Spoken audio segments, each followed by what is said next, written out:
Hello YouTube viewers, welcome to my channel Science to Technology. In today's show, Rocket Monday, we're going to talk about Polar Satellite Launch Vehicle, aka PSLV. So let's dive right into it. Well, first we have to understand what the heck we are talking about. We are talking about a rocket, and this rocket is from ISRO, aka Indian Space Research Organization. Now, if you try to look up any article, any video, most common word that you will hear about this is basically it's a workhorse. What does that mean? That simply means if India is launching 100 rockets, you can be damn sure almost 70 to 90% of them would be this. This is like a backbone, so to say. It's not that it's the most powerful one. Be mindful of that. ISRO has a lot of rockets. This is smaller one of them. Basically, it's not the biggest one. We have GSLV Mark II, which is big one, and we have GSLV Mark III, which is a very big one, which is specifically designed for human rated mission. So you can understand it's not the biggest one. However, this fits the bill so perfectly. Most of the time, ISRO only needs this one. So it's a very, frequently used kind of rocket. Now, how the heck this works? Well, this has four stages. Yeah, it may sound a bit much, but I will explain why the heck this has this kind of design. Now, first and third stage are solid rockets. Now, like, okay, why the heck first and third are? That will also I will explain. So, first and third one has HTPB blend. Now, what is exactly blended with it, I do not know, because if you search for HTPB, it's a fuel. It is used in rockets. It is, but it's a blend. You have to mix with some other oxidant to get solid motor. So there is a blend to it, which I do not think ISRO has declared what exactly they are doing. It's not too fancy. People who are working with that, they can easily find out. But first stage has a lot of strap-on motor as an option. Basically, if you are launching something light, you don't have to give a damn about it. But if you want to really extra oomph, or you have to do a lot of satellite launches where you have you have to make sure the upper stages have enough delta V, you may add as much as 6 strap-on boosters, or sometimes even more than that. So that's possible in first stage. Those strap-ons will also be of solid nature. Then we come to the second stage. Now, second stage has Vikas engine. Now, this engine basically. Now, this has UDMH was a plus N2O4. Now, this puppy is what we classify as hypergolic, so to say. So what does that hypergolic means? That hypergolic simply means this puppy does not need ignition system. So if you are familiar with SpaceX, you know they have to have a T-tap just to ignite the damn thing. They do not have to worry about this. Hypergolics have that advantage. You don't have to worry. Now, how the heck you pressurize the fuel? Both are liquid. You use a gas generator system. Everything about the system may look familiar to you if you are familiar with Viking A4 engines. Now, this technology is basically done as a collaboration with France. India and France had a technological collaboration, and this engine is the outcome of that. So this is second stage. Third stage is again solid. Then we come to the fourth stage. Fourth stage has an engine. It's not the same engine. It is a different engine. This engine, PS4 engine. Yes, they named it that. It uses MMH plus MON. You can find it out what it is like. It's basically also what we call hypergolic and non-cryogenic. This is a very critical aspect. ISRO in this rocket stack does not use anything that requires cryogenic protection. That's why you will never see ice formation and ice falling apart. You do see some foam falling apart because those are like sound suppression system, but again there is no condensation like there used to be in Saturn V system. And all liquid that we are talking about is room temperature storable. So it's not even like you have to cool it down to like super cool it, cryo cool it, nothing. We don't have to cool it. It's like normal room temperature go. And retro rockets are also used. What does that mean? That simply means, think of this, because there are so many stages, you have to make sure that your rockets separate cleanly. If you don't, you will have basically Falcon 1 third mission option where the stage will open up and bam, is going to destroy your upper stage. It does happen quite often. It happens. For this reason, big rockets, and even if you want to make sure your rockets are reliable, you will have one or another way of making sure the separation event is clean as it can be. To make sure the PSLV has clean events, there are retro rockets, basically small rockets that will delay the moment the detachment will happen. This rocket will delay the previous stage to make sure there is enough separation, the engine can fire cleanly and without having any risk of collision. So that's how it works. It has 4 stages. 2 of them are solid, 2 of them are liquid. Both of them are completely different from each other. Both of them are non-cryogenic, hypergolic. They do not require ignition system. So what was the logic behind it when this rocket was built? Now India had a big rocket from day one basically, and we are planning to build even bigger rocket. However, this is in like 1975 and all that, people realized electronics started to shrink already. So people can easily trace out, hey, we went from vacuum tubes to early ICs to like microchips and all that. People were very clear about this. It's like, satellites will start to become smaller and smaller, and we will no longer need something that is like, as massive as our current satellite, as in like 1970s current technology. So the decision was made that India must have something that bridges that gap, rather than like, having a sounding rocket that is very small and something super huge. Have something that covers the middle ground. So this was the middle ground, so to say.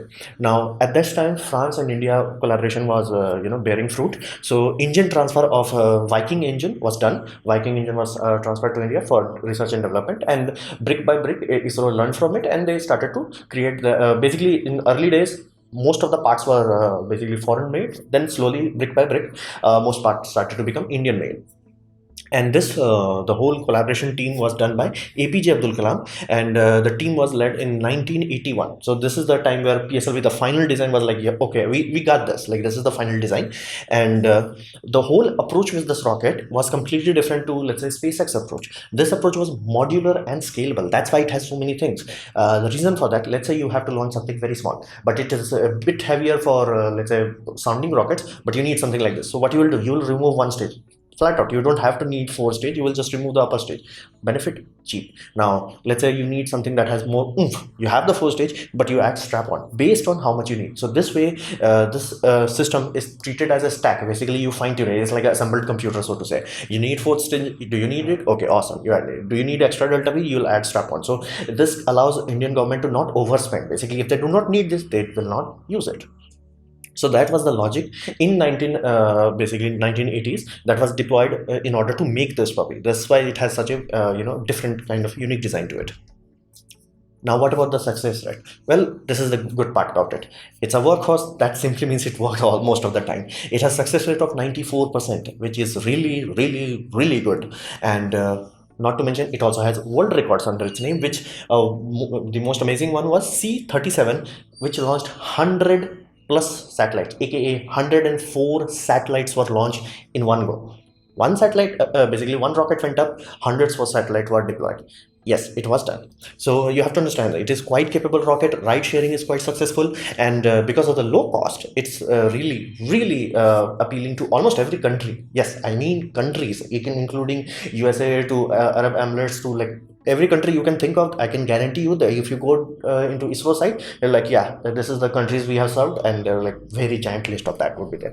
And this has also done Mangalyaan and basically Chandrayaan, aka Moon mission and Mars mission, and that was the reason why Indian moon missions were not done in 3 days. Basically, send a rocket directly go to moon. It was a small rocket, so we utilized it effectively. Where we orbit, we started to do what we call orbit raising. Brick by brick, we started to raise the orbit, and then we entered the moon. Yeah, it took longer. Benefit, cheap rocket. And that's why you will say, like, we went to Mars for a cheaper price than it would take to make a movie about it. $73 million for a basically Mars mission, or 100 million for a movie. So that's why, like, it's a very successful system, time tested. We got this. This is as stable as it's gonna get. However, things are changing. Competition has risen up, so to say. Now, competition was there between USSR and basically NASA, but after the dissolution of basically USSR, NASA kind of became, and it happens. Like, if you do not have a competitor, you're not gonna do good things. And any computer fan will tell you about that's the same thing is happening to basically Intel. So it's a known thing. Like, if you do not have a competitor, you slowly gonna fade away. So India was aiming for higher things, and they did quite amazingly well. However, then we had a crazy man known as Elon Musk, and he created basically Saturn 5. I'm saying. Falcon 9. Now, why this system is unique? Well, basically, this is designed as a more as a business person would design it. Basically, reduce the number of components. That's the first thing you will learn in mass production. The fewer the component, it does not matter whether that component is expensive or not. If you reduce the number of components, the number of vertical pipelines that you have to integrate goes down drastically. Your price starts to come down. That's why every component you see mass produced started to remove things like, heck, even buttons are removed for touch sensitive buttons. Why? Less component. You want to reduce the component. This has fewer fewer components than PSLV. Why? It's two-stage system, and even though it has reusable, basically it lands, it freaking comes back and lands, it still has less component than other systems. So that's the approach that Elon Musk took. Now, I do not like Elon Musk's mouth, but basically he speaks a bit too much emotionally, and it does cause a lot of harm and loss. But he has one goal, and I respect that. It's like he gets out of the bed, it's like, I need to go to Mars. That's it, done. I don't give a damn how the heck we're gonna do. So benefit of this is this rocket. Why? This rocket started at 10-ton capacity, 10-ton to Earth orbit. PSLV is the capacity is around 3.8 ton. He aimed so damn high from day one, and as it started to keep polishing the engine, the current version is capable of 22 tons. To give you a context of that kind of weight, the biggest, heaviest thing we have in basically space right now is International Space Station. Weights ranges around 400 tons to 600 tons. It was built in modules, obviously, and the heaviest module is less than what this rocket can do. Heaviest module in there. So this puppy is overbuilt beyond belief, and it's like, because the designs are simple, it's like just a fuel tank. Basically total number of fuel tanks are like 4. That's it, done, go home. So all those things, all those basically privatization and simplifying and brute force approach really made this cost competitive. So in early days, ISRO was like free meal, basically compared to ULA, Russia, or is NASA's launch provider. As a launch provider, it was like, dude, they will charge you $500 million just to get serious, and this company will launch at $28 million. That was the PSLV cost. That's why so many corporations started to utilize it. It was like free comparatively speaking. However, SpaceX slowly but surely started to come close to the price. Now, SpaceX right now charges you $65 million. Now, like, isn't that high? No, simply because if you use PSLV full capacity, like only you are the payer for that, and you get complete control, you still have the ability to only send 3.8 tons. But at for $28 million, this puppy will send 22 tons for $65 million, and that's a use and throw variant, not reusable. If you do reusable, you will get it around $50 million price. The tonnage will go down, but you get the point. Like, it can launch a space station's a module for and still have reusable capability left. So flat out, that cost advantage, that huge advantage that ISRO used to have for basically early 1990s and 2000s to 2010, that is slowly starting to fade away. It's no longer like black and white. It's like, oh, 400 million versus 40 million. It's no longer there. So that's a big big no. And then another aspect also happened, because a lot of companies start to do what we call ride sharing with ISRO, where ISRO will have main mission and they'll have like side missions and all that. As the side missions always get secondary treatment. Why? Because those are not the main mission. Nobody will directly afford, let's say, $28 million. If they can only afford 8 million, they will wait for somebody to pay that 20 million. So 20 million will end up getting the preferential treatment. So to make sure, remove that bottleneck, Electron rocket started to appear. What does this rocket do? Well, it's a small rocket. It's a very small rocket, but it's fine-tuned specifically to make that deadline, basically to send CubeSats to low Earth orbit. And this puppy can do that at $8 million. So ISRO is losing that ride-sharing market because of these puppy. Like, if you have to only launch, let's say, 5 or 10 CubeSats or some few bigger CubeSats, this rocket is much more preferable. And if you have to do really big missions, you can do this. Basically Falcon 9. So game has changed. Like, ISRO had a clear cut dominance. Basically, it was uncomparable. Like, don't even come close to ISRO in early days. And we had upwards of 50 launches, most of them successful. So it was quite successful. However, the competition has changed, the market has changed, things are moving much more drastically. So ISRO is also working on it. Because right now ISRO already has plans for like actual reusable rocket, another cryogenic system where they will use liquid oxygen plus RP1, so engine has more oomph. That is the sole reason this puppy is so huge and so powerful. Liquid propellant is always better for space mission. They are not good for ICBMs, but they are awesome for basically space mission. And ISRO literally was working with DRDO, basically India's DARPA, so to say, and they were like collaborating together. So they wanted to figure out how to utilize the solid boosters properly. That will help India to make better ICBMs known as Agni missiles. So the competition is starting to catch up, and ISRO is already aware of that. ISRO is not taking it laying down. They already have plans. Let's see how it unfolds. But the game is on now. The game is on. So this was my presentation on PSLV. I hope you liked it, learned from it. In that case, please hit the like button, share it amongst your friends. That will help me a lot. If you didn't like it, didn't enjoy it, I urge you to press dislike, press it twice to show me extra disappointment, and please leave a comment because I try to reply to all of them. Subscribe, press the bell icon if you're free, and as always, thanks for watching.